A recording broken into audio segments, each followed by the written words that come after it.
on va faire un peu d'anatomie descriptive. Alors je ne vais pas rentrer sur ce que tout le monde connaît, hein. On ne fait pas un cours d'anatomie de première année.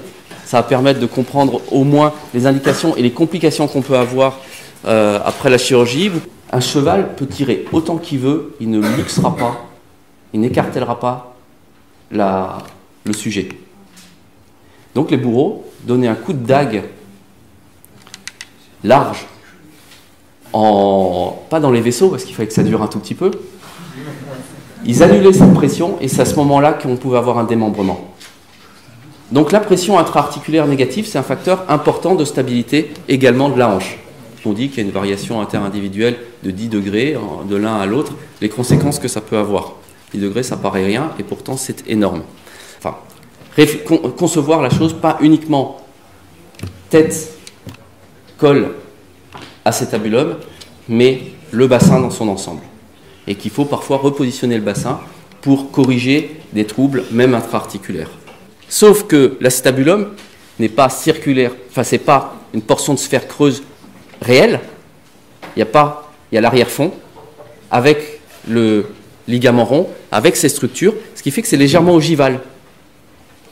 Et si c'est ogival, on n'a pas une répartition des contraintes uniforme, ce qui explique pourquoi on a essentiellement, il n'y a pas que le poids, hein, une coxarthrose polaire supérieure, où on a des lésions polaires supérieures. Parce que c'est ogival, et qu'on a des zones à pic de contrainte.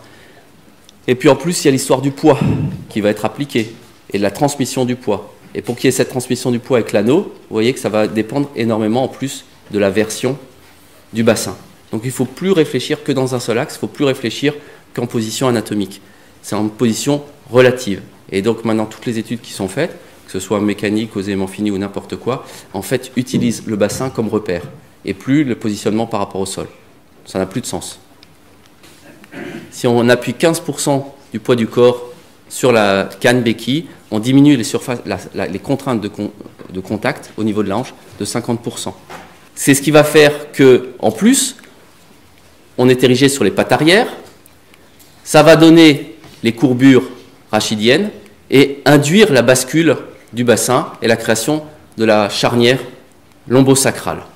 Ce qui fait qu'on va développer nos muscles glutéaux et qu'on a modifié la morphologie du bassin, avec toute la problématique de la passage de la filière au moment de l'accouchement qui peut apparaître et qui n'apparaît pas forcément chez les animaux.